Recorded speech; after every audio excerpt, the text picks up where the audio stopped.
que se vayan incorporando. De todas formas, la transmisión, pues, que vaya iniciando en Facebook y ya al menos lo pueden estar viendo por ahí. ¿Les parece bien? Sí, perfecto. Sí, y muchísimas gracias por la paciencia, ¿eh? Bueno, y a todos, gracias. Gracias también, Pedro, porque sé que ya están batallando un montón. Bueno, pues bueno, iniciamos. Buenas tardes. Es un placer, bueno, es días todavía. Es un placer para nosotros tener de nuevo a uno de nuestros invitados, ya favoritos, porque nos habla de cosas súper interesantes. Y bueno, quiero que lo aprovechemos otra vez al máximo, que podamos hacer ahora sí que preguntas, comentarios y podamos disfrutar de su tiempo y de su experiencia con todo lo que nos va a presentar. Pues bueno, les quiero presentar nuevamente a los que no se han incorporado desde el inicio a las sesiones del doctor Pedro. Pues se los voy a presentar un poquito para que conozcan lo que hace y lo que más o menos nos va a presentar.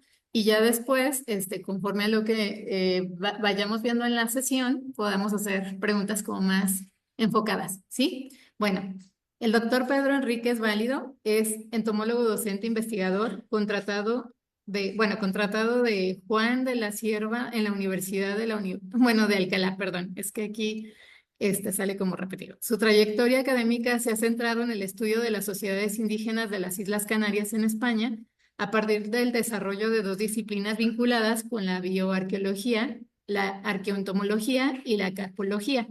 También ha estudiado otros contextos arqueológicos desde el Paleolítico hasta la Edad Media. Ha colaborado en equipos de investigación como el CSIC, la Universidad de Córdoba, la Universidad de Burdeos y la Universidad de Cambridge.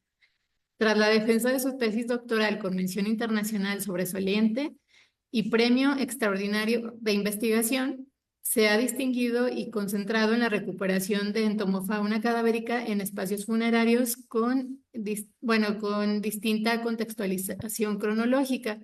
A partir de esta línea, se han trazado otras vinculadas con la tafonomía en restos óseos, analizando las alteraciones provocadas por insectos.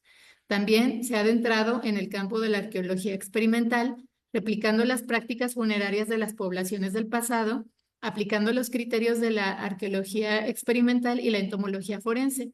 Ello ha servido para completar una colección de referencia que permite la identificación de restos entomológicos en contextos arqueológicos. Esta investigación ha llevado a la participación en 15 publicaciones científicas, tanto en revistas indexadas como en capítulos de libros.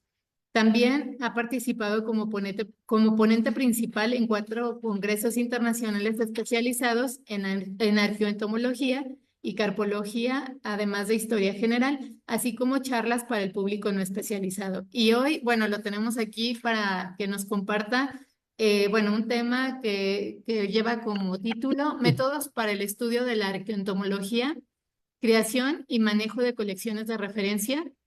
Y pues bueno, yo creo que a todos nos va a servir mucho su experiencia, porque seguramente algunos pasamos pues desapercibidos este material tan importante como son los insectos. Y pues bueno, él nos va a ayudar a tomarle importancia a la observación, al análisis, a la clasificación y a lo que él, por ejemplo, ha construido con su colección de referencia y que podría ayudarnos mucho a tener, pues a iniciar la nuestra. Digo, no es tan fácil, pero con su asesoría podríamos ir como caminando ese rumbo. Pues bienvenido, Pedro, y gracias otra vez por tu tiempo. Muchas gracias, Adriana. Gracias por invitarme a participar y bueno, siempre es un lujo y un placer poder compartir con ustedes pues los conocimientos que hemos ido alcanzando, tanto en mi etapa de formación como ahora que estoy ya pues formando a otros investigadores y creando esta colección de referencias que es clave en lo que vamos a hablar hoy. Paso si quieren a compartirles la pantalla que vamos a trabajar. En este caso, pues, como nos decía Adriana, pues vamos a seguir con este ciclo de conferencias en torno a la arqueoentomología funeraria. y hoy vamos a hablar de los métodos para el estudio de la arqueoentomología y la creación y manejo de colecciones de referencia, que es clave para la identificación de restos entomológicos cuando los recuperamos tanto en contextos arqueológicos como en cualquier otro contexto pues, donde se recuperen este tipo de evidencias, ¿no? En primer lugar, ya dijimos que disculpen, que la arqueoentomología, para los que se acaban de incorporar a este ciclo, no es otra cosa que la subdisciplina de la entomología forense que se centra en el análisis de los restos de artrópodos en contextos arqueológicos, ¿no? Y esto nos permite, y ya lo vimos en las primeras charlas, pues tratar aspectos como la reconstrucción de los paisajes, los usos del espacio en estos contextos, la economía y la dieta de las poblaciones del pasado, las prácticas funerarias de estas sociedades y también pues la tafonomía, ¿no? Todo aquello que tiene que ver con la conservación de los restos, en este caso óseos, que es lo que nos interesa, ¿no? Pues cuando se conservan, cuando se mantienen, una vez son abandonados o son depositados en estos contextos, pues todo lo que sucede en este yacimiento arqueológico o cuando se trata de contextos actuales, todo lo que pasa en el momento en el que es depositado un cuerpo hasta que lo encontramos. Y es que normalmente las evidencias que nos encontramos cuando estas aparecen, pues pueden ser evidencias directas de estos materiales. Por ejemplo, estos varios de dípteros que se preservaron en esta tumba de una mujer moche en, perdón, en el yacimiento de Huaca de la Luna, en Perú, pero en otras ocasiones lo que nos encontramos son las trazas de estos insectos, cómo estos insectos provocaron una serie de alteraciones en estos materiales óseos y cómo podemos también rastrear su presencia a partir de los mismos. La etnología no es otra cosa que el estudio de las huellas fosilizadas, los rastros en las madrigueras y las excavaciones realizadas por animales, tanto en el sedimento como en los materiales orgánicos presentes en este sedimento, es decir, en este caso sería, pues, por ejemplo, los restos óseos. Y ya Bernard Russell en 2014 estableció que cuando las condiciones ambientales no son propicias para la conservación del exoesqueleto de los insectos, puede aplicarse un enfoque ignológico en el rastro o huellas presentes en los huesos o en los diversos materiales no autóctonos que permitan reconstruir a posteriori la actividad fósil de los artrópodos en una tumba. Es decir, que vamos a este tipo de evidencias, este tipo de huellas, lo que nos va a permitir es observar su presencia, la presencia de insectos, aunque estos no se conserven. En muchos casos, pues ya vamos a ver las condiciones en las que son necesarias para conservar este tipo de materiales en el registro sedimentario, pues no se preservan, pero sí podemos preservar o ver qué tipo de insectos, qué tipo de artrópodos han ocurrido, han aparecido en este tipo de materiales por la mera presencia de sus huellas, ¿no? Un ejemplo de ellos es en este mismo yacimiento de Huaca de la Luna, y por eso se los traje al principio de esta presentación, pues es la destrucción ósea que provoca pues la presencia de termitas y que hacen que la cortical de estos huesos a menudo pues se vea afectada o alterada por una red de cavidades y túneles que realizan este tipo de insectos, ¿no?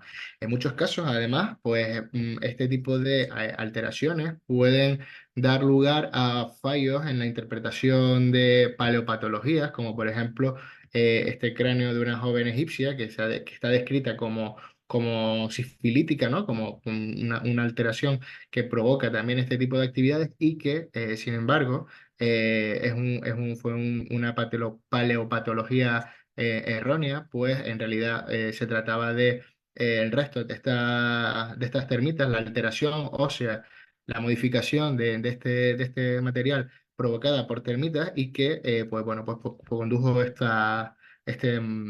fallo en la interpretación. A menudo esta pues mímica tafonómica provoca que determinados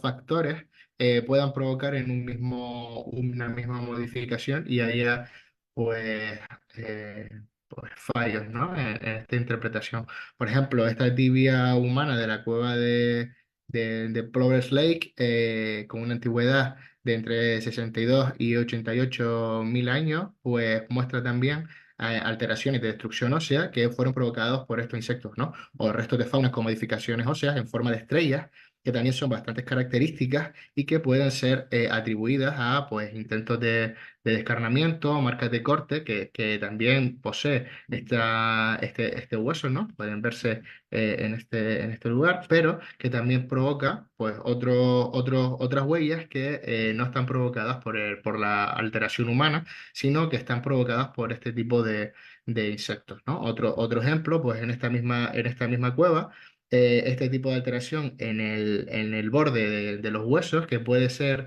identificada como Chewing, como este mordisqueo provocado tanto por la acción humana como por roedores, y sin embargo, en este caso, pues también estaba provocada por insectos. ¿Cuáles hablaremos en esta charla? Pues provocan realizan muchas alteraciones en este tipo de huesos y hacen que realicen, pues efectivamente, estas alteraciones que pueden ser identificadas con otro tipo de lesiones o con otras alteraciones provocadas por otros animales, como roedores, ¿no? Pueden verlo en esta parte marcada con el cursor, no sé si la ven.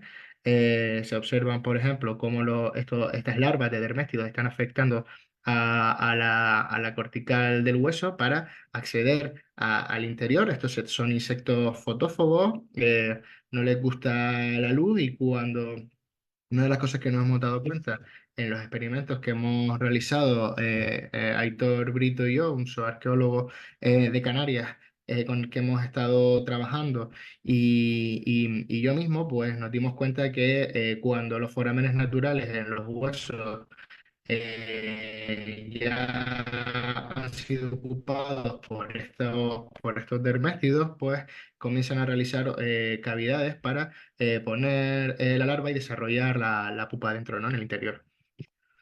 Otro tipo de alteraciones tienen que ver no con insectos con insectos propiamente dichos, como por ejemplo estas destrucciones en sacro y en vértebras no fosilizadas de Brasil, que están provocadas por hormigas, ¿no? No siempre son coleópteros los que provocan, no siempre son escarabajos los que provocan, como les digo, estas alteraciones, sino que en muchos casos están provocadas también por hormigas, y por eso también es importante recuperar este tipo de evidencias en los contextos tanto arqueoentomológicos como forenses, ¿no? Y es que las hormigas poseen un ácido fórmico que es bastante potente a la hora de descalcificar, ¿no? En algunos casos incluso se suele utilizar como descalcificante, y que provoca o puede provocar este tipo de destrucción ósea en el registro óseo. No obstante, lo que nos interesa a nosotros es recuperar los restos per se, los restos arqueoentomológicos tal cual, ¿no? La alteración que estos provocan. Aunque se puede rastrear, pues en muchos casos, como les digo, pueden haber casos de mímica tafonómica en el cual muchos de los procesos o modificaciones óseas pueden estar provocadas por más de un factor, y entre ellos los insectos, ¿no? No obstante, como les digo, vamos a ver cómo se preservan este tipo de materiales en contexto arqueológico. ¿Por qué se preservan? Pues se preservan porque la mayor parte de ellos están compuestos por quitina, sobre todo aquellos que tienen el exoesqueleto muy esclerotizado, muy endurecido. La quitina no es otra cosa que un polímero compuesto por N-acetilglucosamina, que se preserva bajo diferentes condiciones en los contextos arqueológicos, bien contextos muy fríos o bien contextos muy cálidos, y esto ya nos va a dar una pista del tipo de insectos que vamos a preservar, ¿no? Pues, por ejemplo, aquellos que tengan el exoesqueleto más esclerotizado, por ejemplo, los coleópteros, ¿no? Y esto es interesante porque además los coleópteros son uno de los principales insectos que tienen que ver, pues, con la descomposición cadavérica, o que más intervienen con la descomposición cadavérica. Con lo cual, pues en muchos casos va a provocar que los insectos que mejor se preserven sean además los insectos que mayor información nos pueden aportar para ello.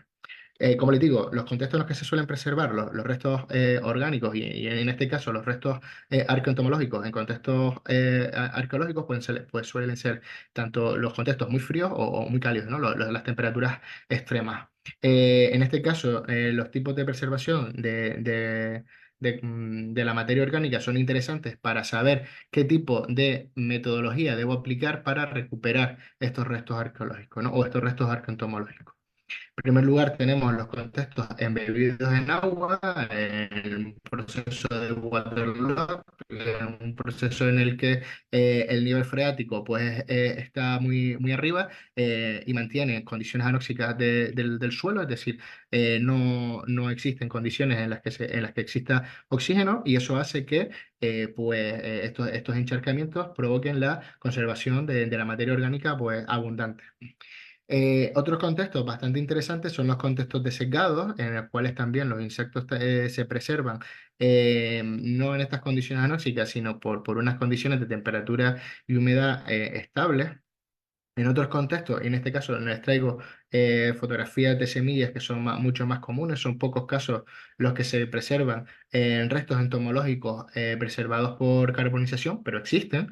Sin embargo, en las semillas pues son mucho más abundantes y por eso les traigo esta foto, pues son los contextos carbonizados, ¿no? Aquellos en los que se produce un contacto directo con el fuego y que hacen que la materia orgánica pues efectivamente se carbonice y por ello se preserve. Otros casos menos habituales son la mineralización. En los insectos es mucho más raro. Y les traigo, por ejemplo, el caso de las semillas mineralizadas de Pompeya, que se produjeron pues, en un contexto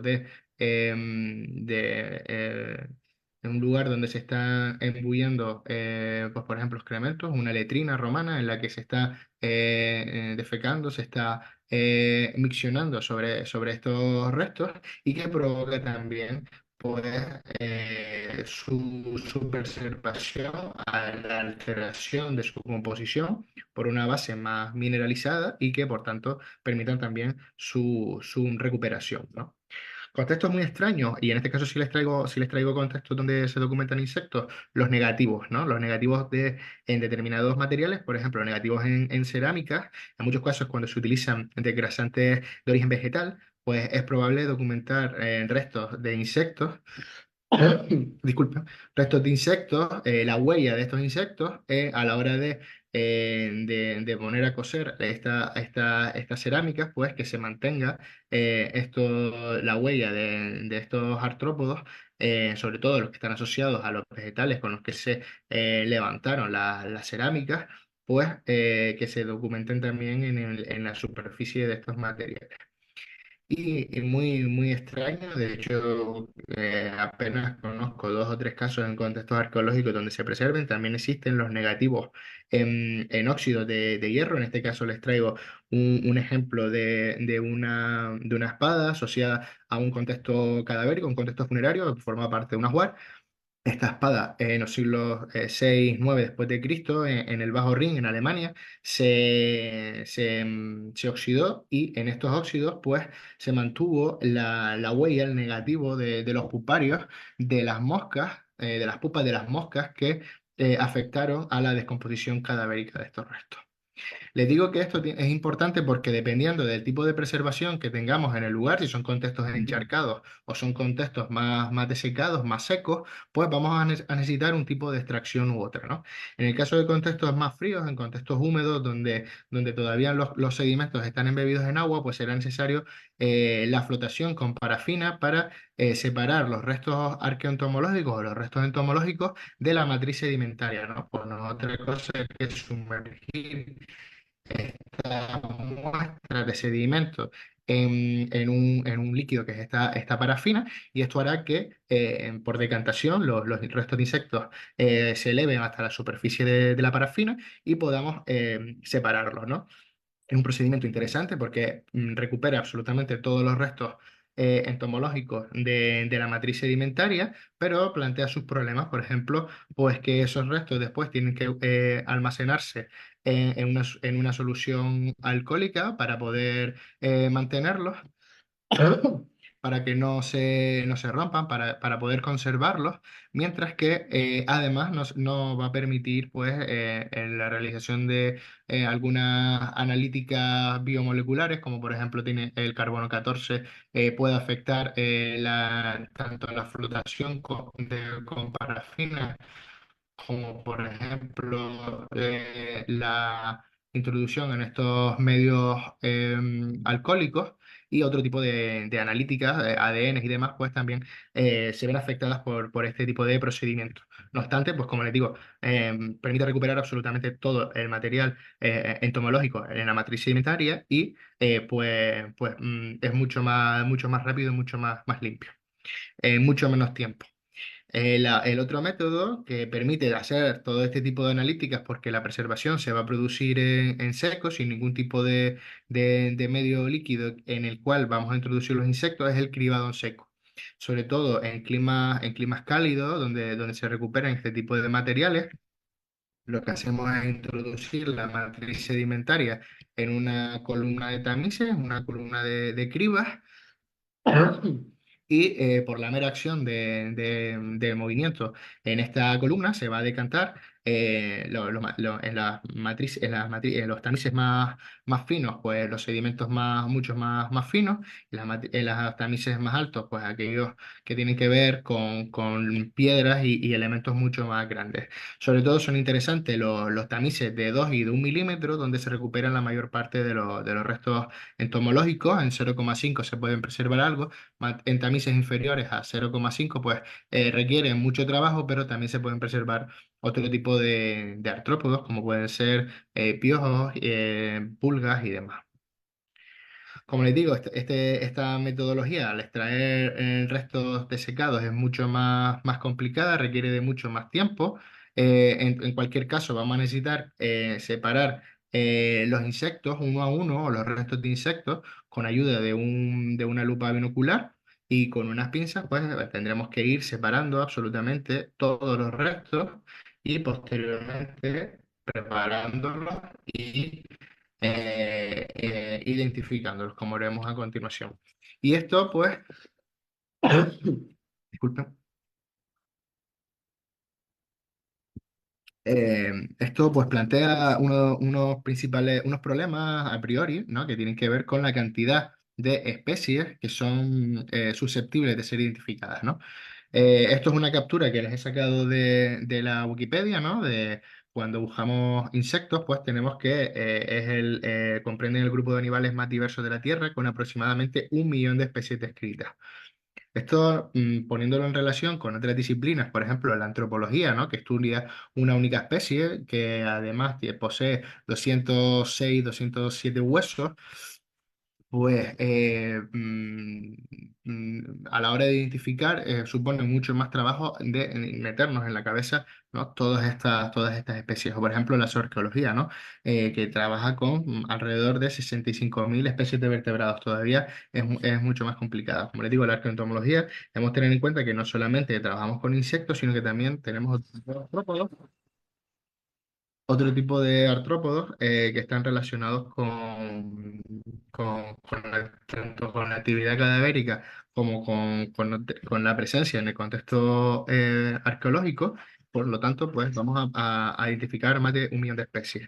No obstante, no vamos a meternos en la cabeza toda esta cantidad de especies y las características que nos permiten identificarlas, sino que vamos a realizar como un embudo, como un fonil en el cual vamos a estudiar aquellos insectos que más nos interesan, ¿no? Por ejemplo, aquellos que tengan que ver con la descomposición cadavérica, pues serán bastante interesantes. Los insectos que tienen que ver con la afección de semillas que están almacenadas, que han sido procesadas por el ser humano, o por ejemplo, aquellos que afectan directamente a la fauna local. En general, nos va a interesar sobre todo los insectos que tengan una relación directa con el ser humano y de los que podamos extraer información, ¿no? Tanto por su presencia el registro arqueológico que nos va a permitir explicar por qué aparecen allí, como por cómo se descomponen los restos orgánicos que allí se encuentran. Para ello también debemos tener en cuenta la anatomía de los insectos, ¿no? No todos los insectos poseen las mismas partes y no todas las partes son similares ni se preservan igual. En el caso de los dípteros, por ejemplo, que tienen mucha relación con la descomposición cadavérica, pues los insectos, cuando están en los dípteros, las moscas, cuando están en su etapa adulta, su cuerpo está poco esclerotizado, con lo cual es poco probable que nos lo documentemos en el registro arqueológico, en el registro sedimentario. Sin embargo, sí es probable encontrar otras partes de estos dípteros, como por ejemplo los puparios. Los puparios, además, es la parte que se queda en el cuerpo cuando se está reproduciendo el proceso de descomposición.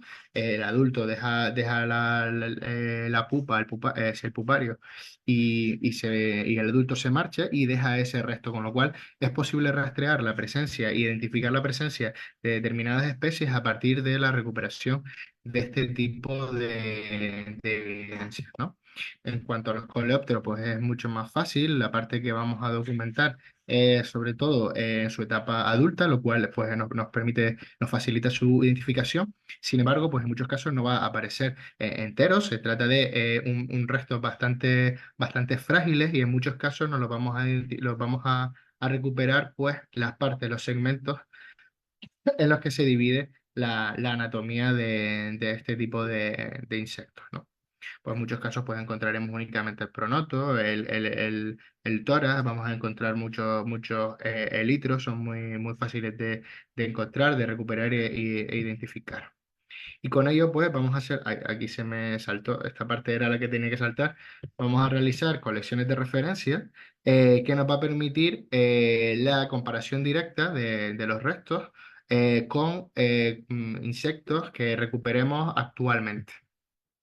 Aquí vemos algunos ejemplos de cómo se almacenan este tipo de colecciones, ¿no? Habitualmente, pues, es mucho más común documentarlas de esta forma. Por ejemplo, el modelo británico es almacenarlos horizontalmente. Sin embargo, en Francia, pues, es más común almacenarlo verticalmente, lo cual es verdad que aprendí con la escuela francesa, pero es mucho mejor para documentar, pues, cuando los restos están dañados, porque en la parte de abajo se preserva mucho mejor los restos que deja el polvillo, que deja la descomposición de estos restos, con lo cual, pues bueno, yo les aconsejo que siempre que hagamos colecciones de referencia se almacenen de forma vertical, como si fueran libros, como ven en la foto.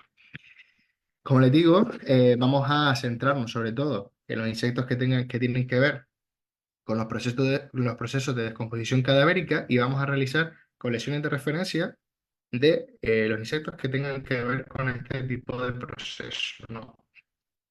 Para ello también vamos a tener en cuenta las etapas en las que aparecen, en las que llega cada tipo de insecto eh, al contexto funerario, ¿no?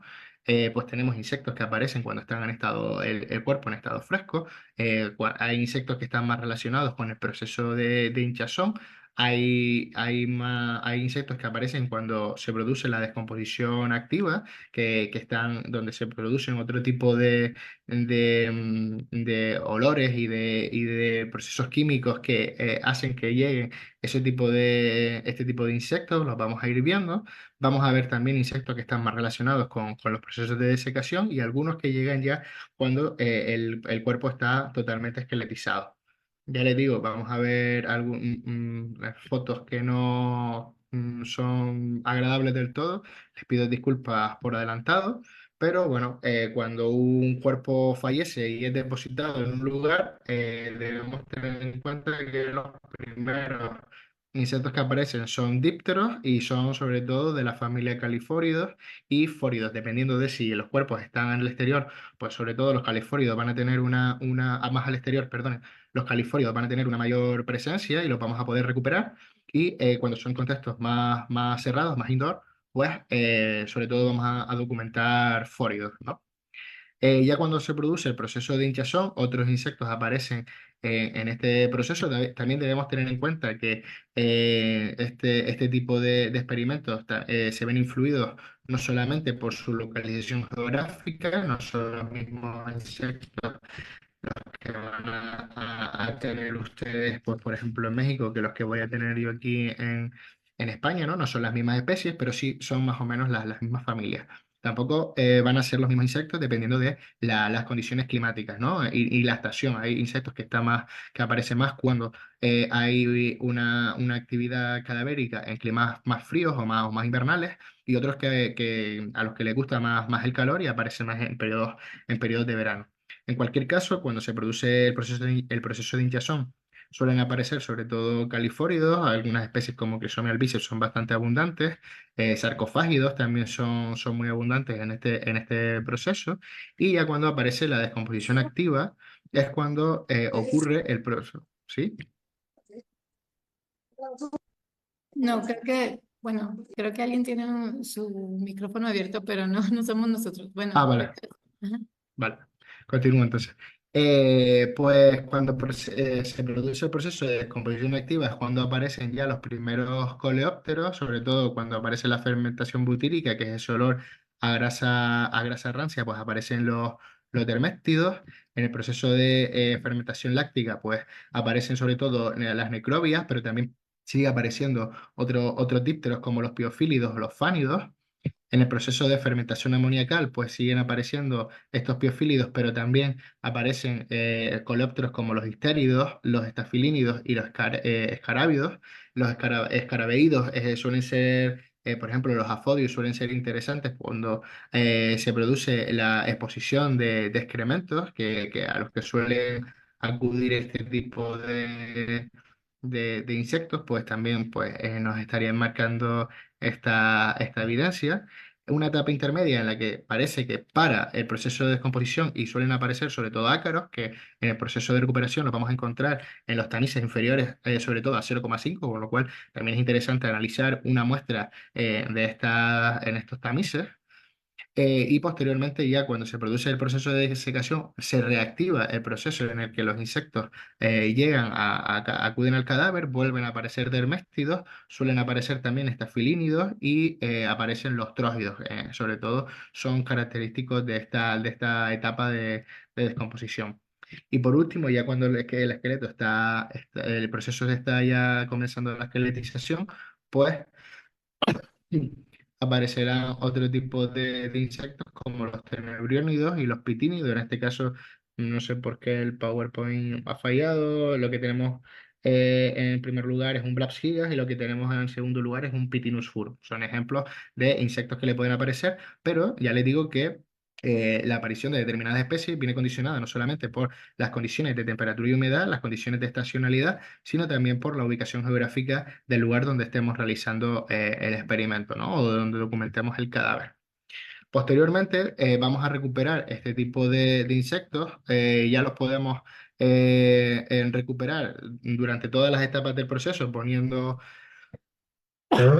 disculpen, poniendo trampas.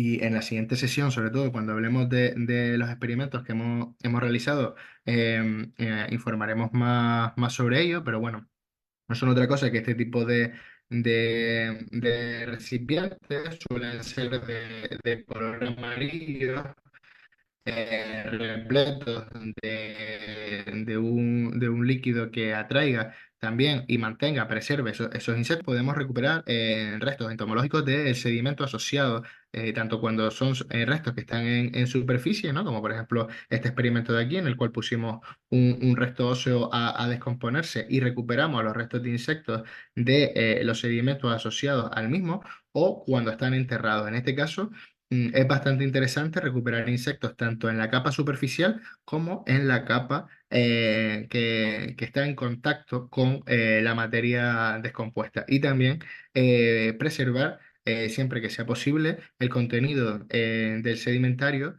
en el interior de los restos, ¿no? Sobre todo es interesante cuando son sobre todo cráneos y demás que preservan este tipo de sedimentos al descomponerse la materia dentro de estos cráneos, al vaciarse, pues se rellena con sedimentos y es bastante interesante recuperar el sedimento asociado en él.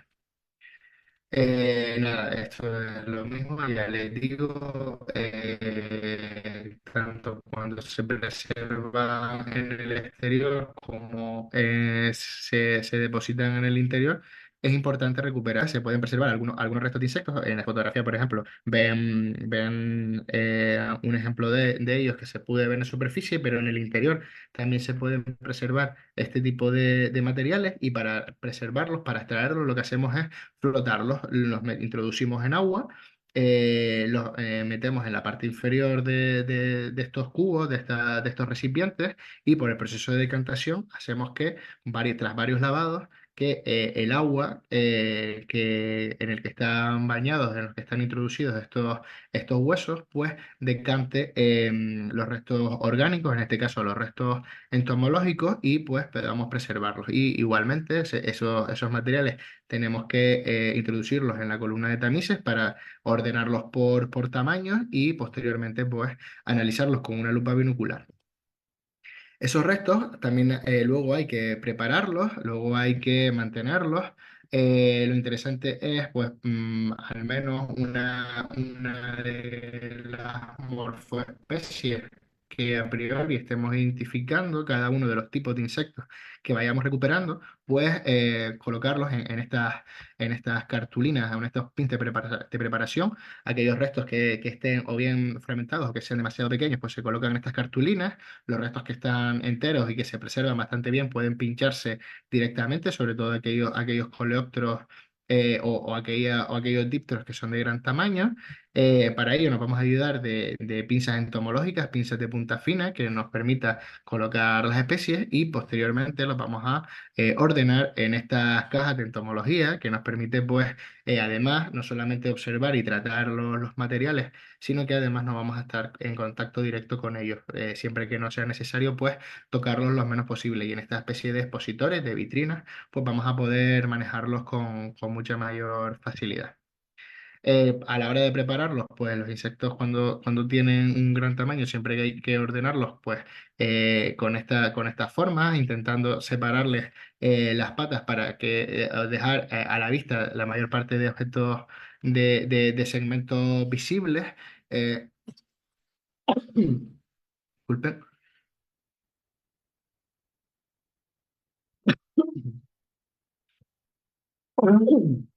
Perdón. Y siempre dejando, pues como le digo, esos restos visibles y en este caso, pues intentando que se sequen, que se mantengan en ese mismo, en una misma posición. Estos pins después los vamos a retirar y ya únicamente quedará este pin del medio, que es con el que vamos a pinchar en el emalén, en esas cajas de presentación de entomología, y pues vamos a poder mover en cualquier momento si queremos revisarlo en una lupa binocular, pues podemos despincharlo y pincharlo en otro lugar. Aquí ven cómo se queda una vez desecado, se le han retirado esos pins de preparación y ya solamente queda el pin del medio, que es con el que vamos a llevárnoslo a todos lados. Ven cómo tiene todas las partes separadas, cómo son visibles absolutamente todos los segmentos. En este caso, como son materiales recientes, como son materiales modernos, incluso las antenas están colocadas de forma que permita una visualización unitaria. Y aquellos que son, pues, más pequeños también pueden colocarse en estas cartulinas, en estas cartulinas de preparación. En este caso hay dos métodos para pegarlos. En primer lugar, métodos que sean pegamentos que sean solubles en agua, como por ejemplo el pegamento y medio, no sé cómo se le conoce ahí en México, que se le conoce pegamento en barra.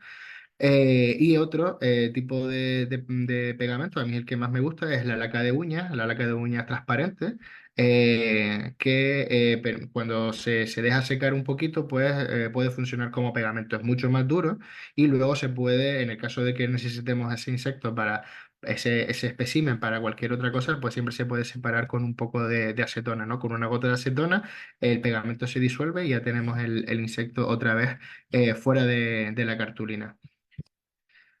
Y también es interesante, es importante ubicarle una etiqueta, en este caso fíjense aquí el agujero del pin en el que está pinchado, con la siguiente información: la región, la unidad geográfica, la localidad, la ubicación, la fecha de recolección y la persona que ha realizado esta recolección.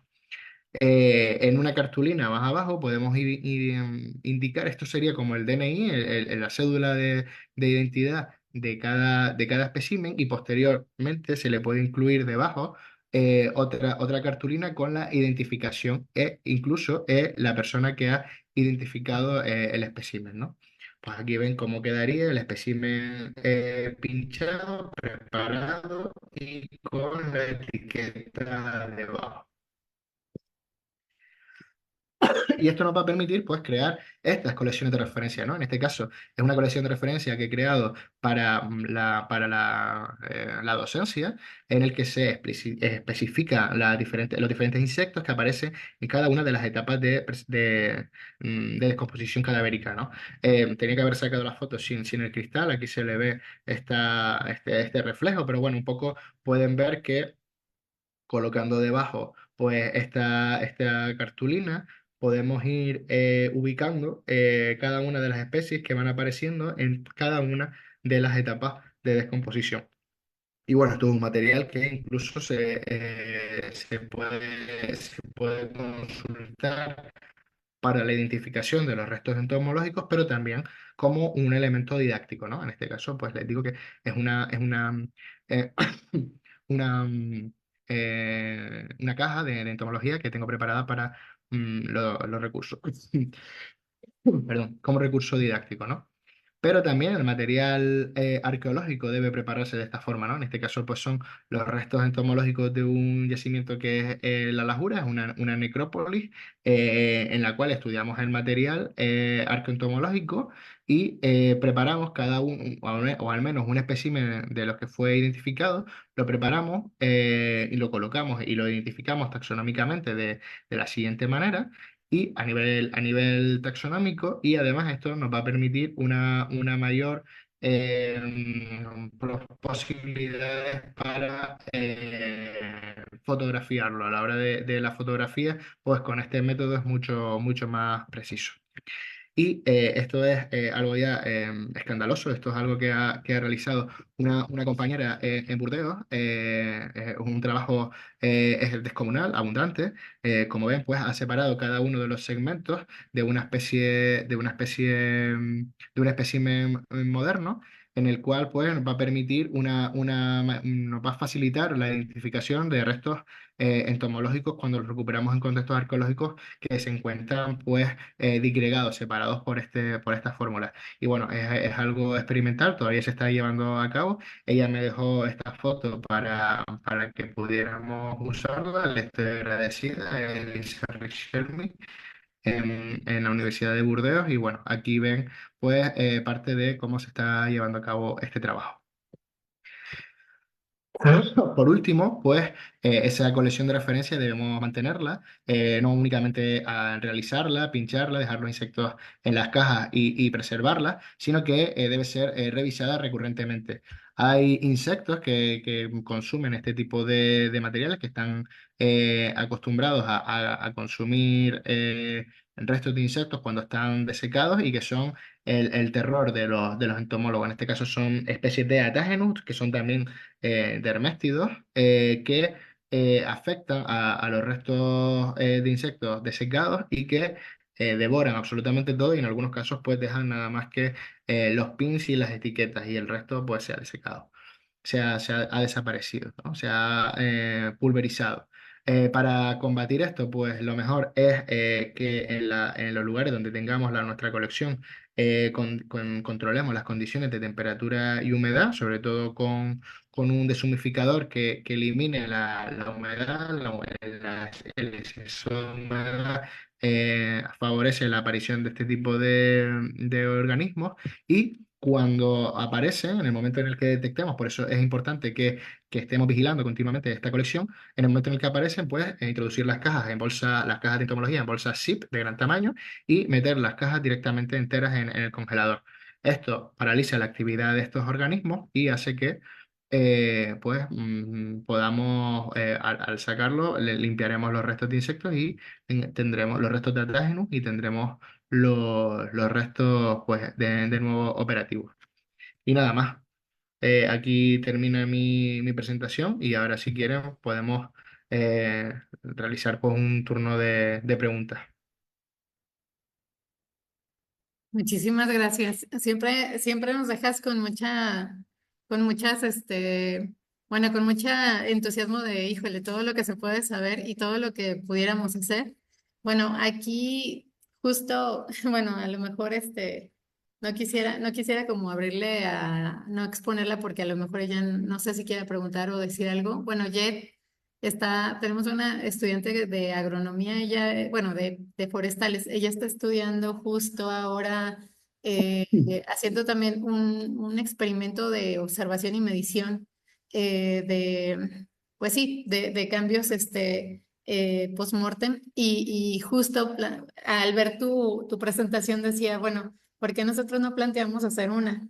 Y yo creo que con tu apoyo, si es que nos asesoras, pues sería como muy bueno irlo como documentando, porque creo que es la única forma de tener como más visual todas las fases, ¿no? Sí, súper interesante. Y bueno, y ver las diferentes pues especies que aparecen en todos los lugares, ¿no? Los insectos que aparecen aquí pues son muy útiles para identificar restos arqueoentomológicos en Europa o en esta parte de Europa, pero los insectos que les aparecerán a ustedes son completamente diferentes. Las especies, más o menos, las familias van a ser más o menos las mismas, las especies variarán y eso pues también es interesante. Lo cual, para la identificación en cada uno de los contextos, pues se requerirá una creación de una colección de referencia particular de cada clima y de cada contexto geográfico. Pero, por ejemplo, bueno, una duda, ¿a ustedes les salían así, literal, íntegros todos los especímenes? O sea, los tienen en cada, o sea, por ejemplo, sé que para las muestras, para tomar muestras para el análisis, Ujú, hay como dos tendencias, ¿no? Tomar como ejemplares muertos, podría decirse, o sea, que se meten como hasta en líquido y otros que se ujú. dejan crecer para que se desarrollen y puedan ver la especie. ¿Cómo es, bueno, para hacer un muestrario, cómo fue el proceso? ¿Qué tipo de estrategias utilizaste? En nuestro caso, por ejemplo, cuando realizamos el experimento, que lo explicaré en la siguiente sesión, pero los restos que documentamos en el interior de las trampas, que ya están en un medio líquido, pues sí los tuvimos que preservar con alcohol. Pero los restos que se mantuvieron en el sedimento, ¿no? Cogimos muestras de sedimento alrededor de los cadáveres, pues sí los cribamos y los mantuvimos en seco. Y eso sí se pueden preservar en estas cajas. De todas formas, los restos los insectos, los especímenes que cayeron dentro de las trampas, pueden limpiarse o sumergirse en agua destilada, calentada muy poquito para que nada, en un microondas darle un toque de calor, 1 minuto al agua, y en esa agua destilada metemos los restos, los especímenes que se quedan también, que se han quedado endurecidos. Estos van a recuperar su movilidad y van a permitir que se coloquen en estas cartulinas de preparación. Pero yo considero que debemos intentar preservarlos todos en esas cartulinas. No la totalidad, pero sí cada especie identificada, ¿no? Cada uno o al menos de las morfoespecies, ¿no? Si no tenemos que identificar absolutamente taxonómicamente todas las especies que encontremos, pero sí al menos saber que tenemos tantas morfoespecies y preparar cada una de las morfoespecies, ¿no? Eso nos va a permitir también llevárselo a un especialista y que nos ayude con esa identificación. Bueno, bueno, ya abro como para quien quiera hacer preguntas y comentarios, pero una última pregunta que yo quisiera hacer, por ejemplo, ¿ustedes vieron alguna variante de cambio en las poblaciones o digamos como en las presencias de estas diferentes, ahora sí que de las diferentes especies y familias?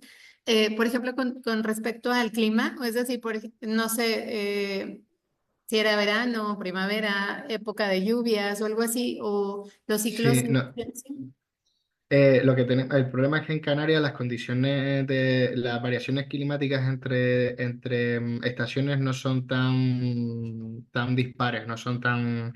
Entonces no tuvimos tanto en cuenta esto como a nosotros lo que nos interesaba era reconstruir las condiciones en las que los antiguos canarios, la población indígena de Canarias, conservaba a sus muertos, ¿no? Entonces, únicamente introdujimos un único espécimen, una única carcasa y solo teníamos una oportunidad. Nos daba igual que fuera primavera, verano, otoño, invierno, ¿no?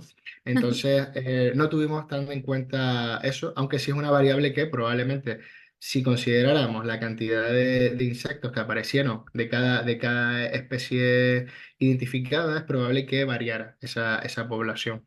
Como no replicamos el experimento, solo lo hicimos una vez, pues no vimos esa variación.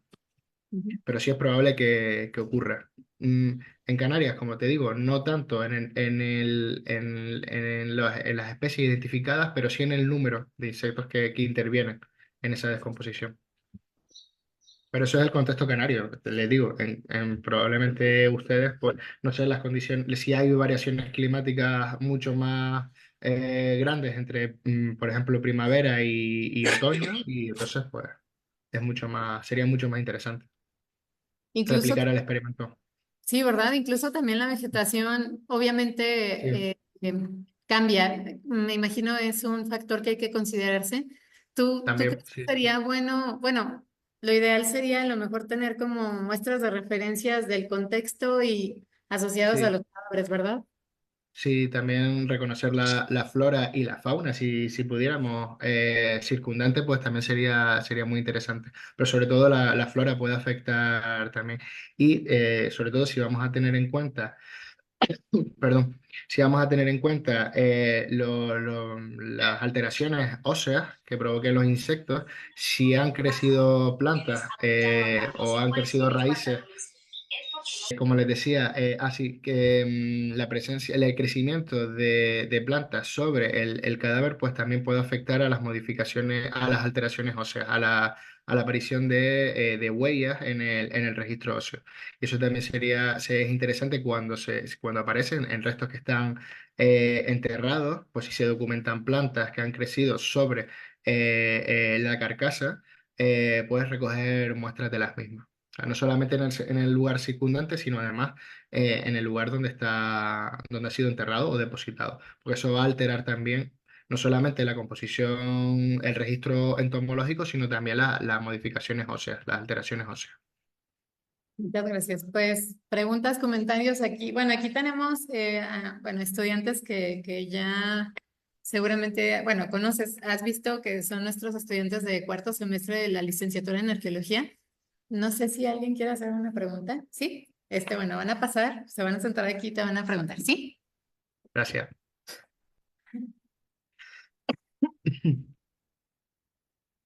Buenas tardes. Es para saber la conservación, bueno, la diferencia que tendría si se pone en alcohol o en parafina. ¿Alcohol o parafina? Sí. No, la ¿O parafina qué tan? se utiliza sobre todo para extraer los insectos. Se pueden mantener los insectos en parafina también, sí, es posible hacerlo.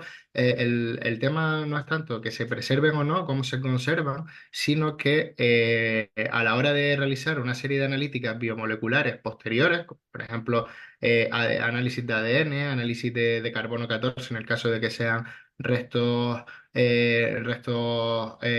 arqueológicos o, por ejemplo, análisis isotópicos, pues la preservación en este medio puede afectar a la composición de los insectos. Pero a la hora de preservarlos, de mantenerlos, conservarlos, no hay mayor diferencia entre que yo sepa. Al menos yo es que los intento preservar casi siempre en seco, ¿no? Pero no existe una diferencia entre la preservación en parafina o en alcohol. Al final, casi es lo mismo. Ok.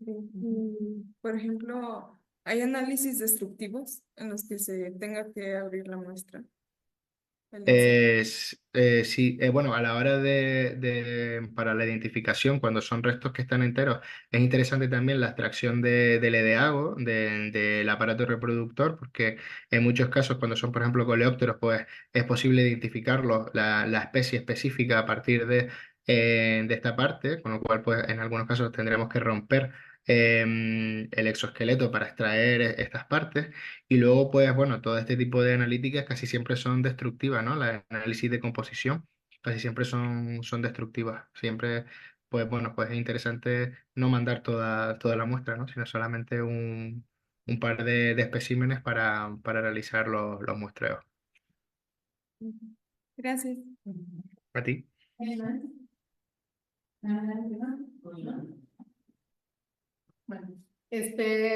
bueno, aquí tenemos otra pregunta de alguien en el chat.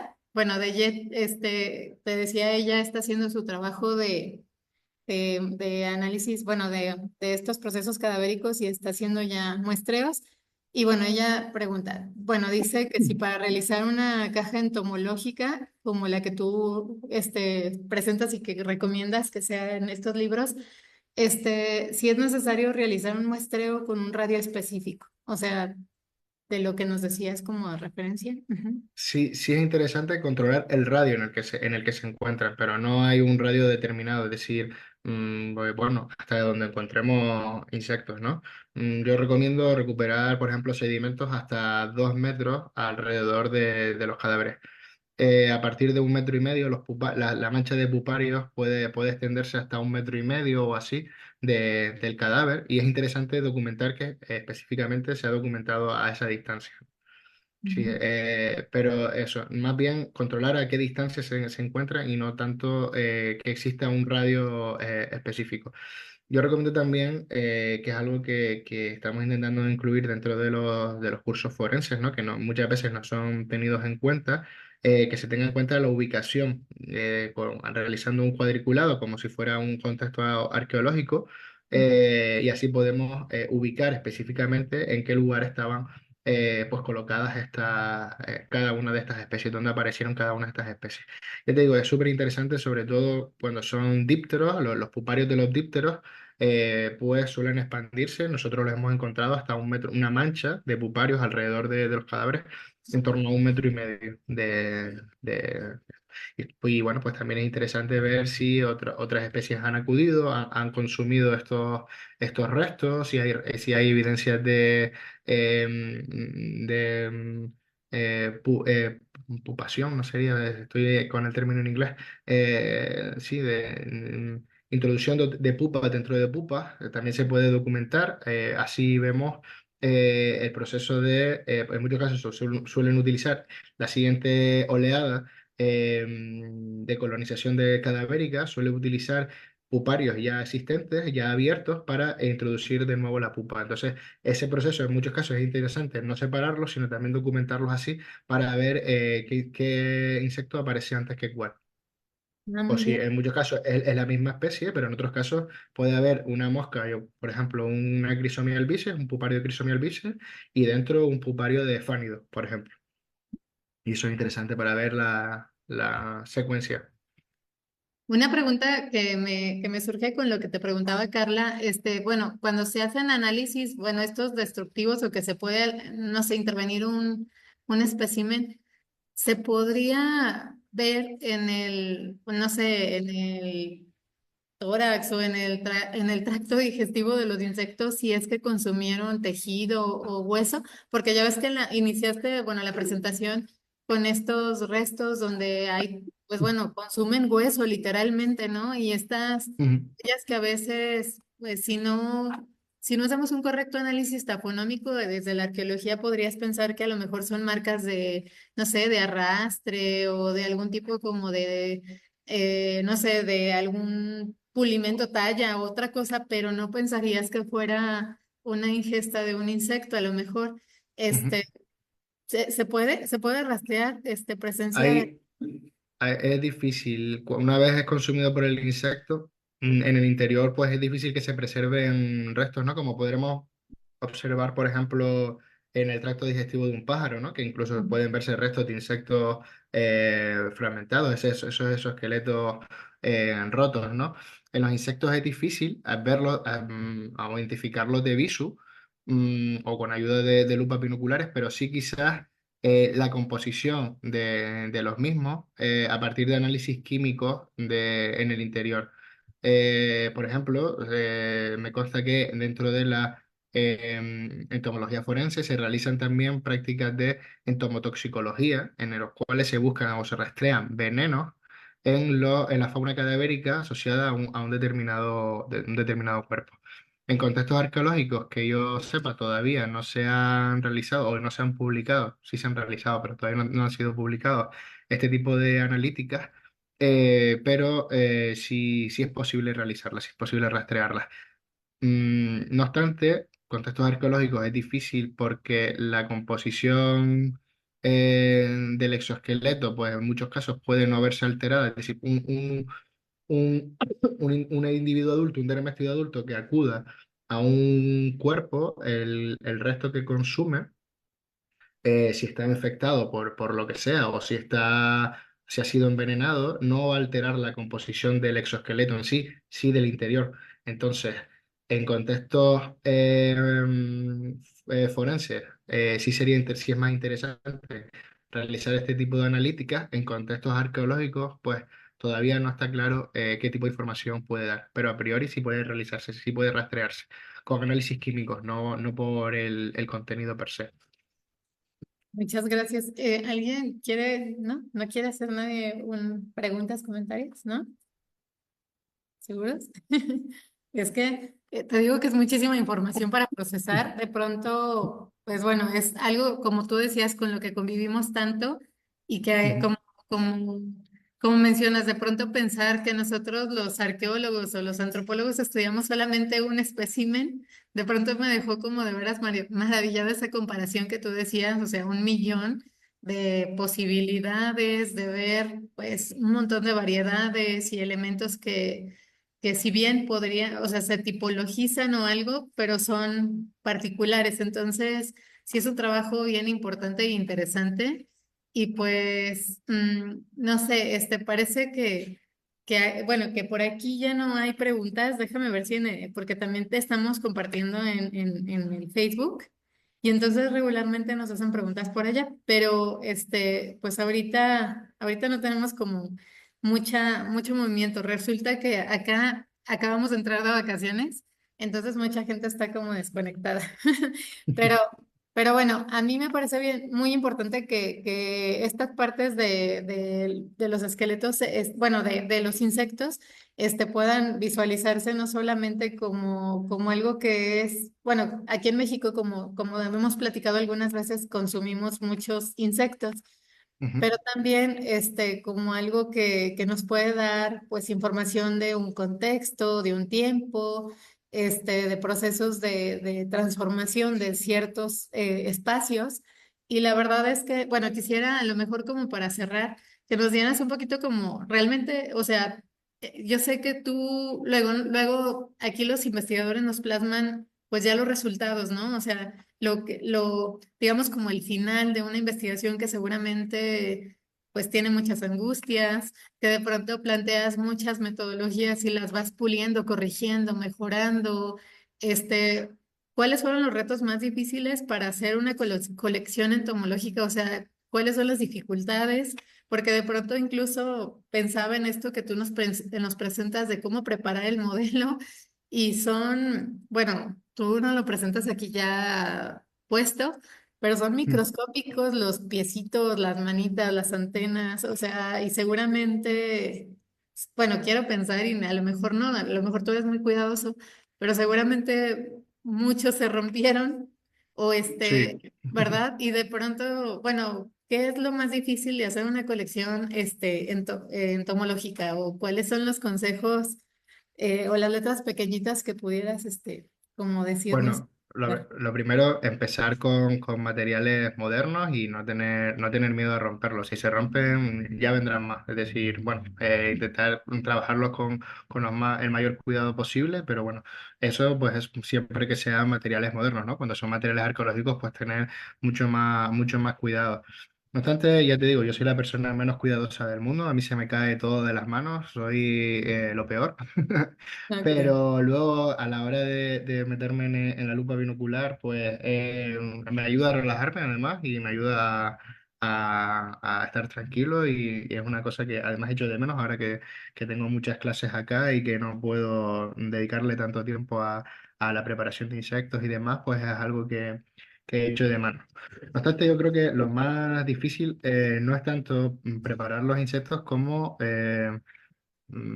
hacer ver al resto de investigadores que lo que estamos haciendo es importante y por qué pues es necesario invertir en una colección de referencia, por ejemplo. No en todos los lugares pues están dispuestos a mantener, no solamente a realizar, a pagar los materiales que necesarios para realizar esa colección de referencias, sino después mantenerla. El mantenimiento pues es algo también costoso y no todos los investigadores ni todos los proyectos pues tienen en cuenta esto.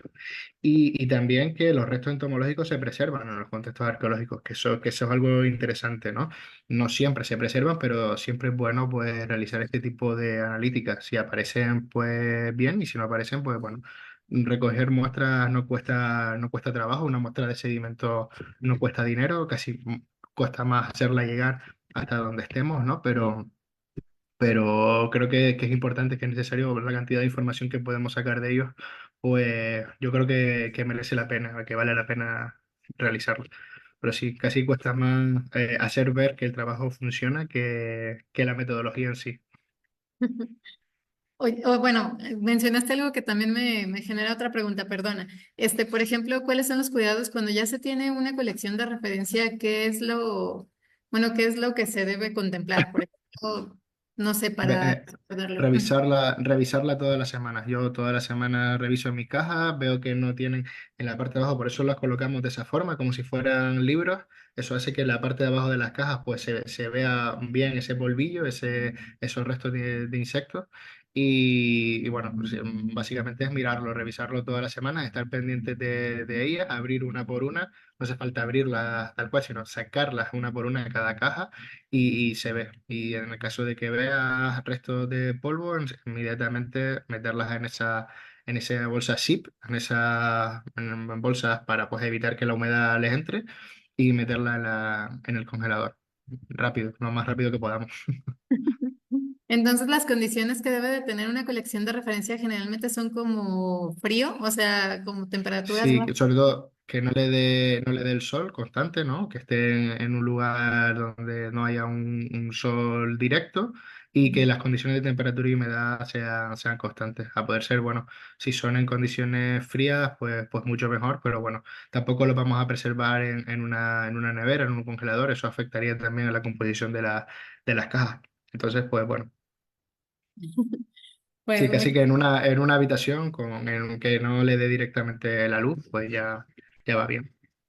ay, pues muchísimas gracias, Pedro. Siempre te digo que nos dejas así como con ganas de hacer muchas cosas. Y yo creo que incluso seguramente, no sé, y es una como inferencia, quizá tú eras de esos niños que en la infancia les gustaba pues agarrar insectos. Y veo, por ejemplo, Sí. que muchos niños, o sea, pueden desarrollar esta curiosidad, incluso esta observación o esta minuciosidad pues de ver incluso por temporadas, ¿no? Que aparecen diferentes insectos sin ni siquiera asociarlo a lo forense, ¿no? O sea, hay épocas en que empiezan a fluir diferentes familias. Por ejemplo, acá en México mucha gente decía que cuando iba a llover pues salían los grillos y demás, las langostas. Y entonces empiezas a ver ya cambios de temporalidad y la gente podía guiarse más por ese tipo, por insectos que aparecían en los contextos y sabía, pues incluso hasta en la Biblia, ¿no? Las plagas y demás cosas que Mm. aparecían.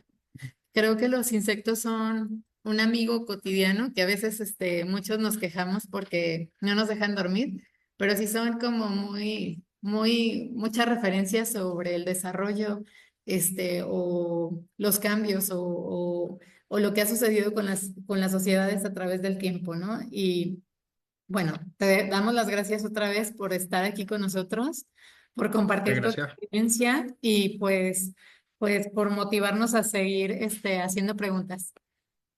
Es, Gracias a ustedes por invitarme y bueno, siempre es un placer hablarles. pues te mandamos un abrazo desde acá y ojalá, y bueno, todavía tenemos una pendiente y pues bueno, vamos a seguir inspirándonos contigo y haciéndote preguntas también en corto para que nos ayudes a hacer muchas cosas. Muchísimas gracias. Gracias a Cuídate, ustedes. Hasta luego. hasta luego. Chao.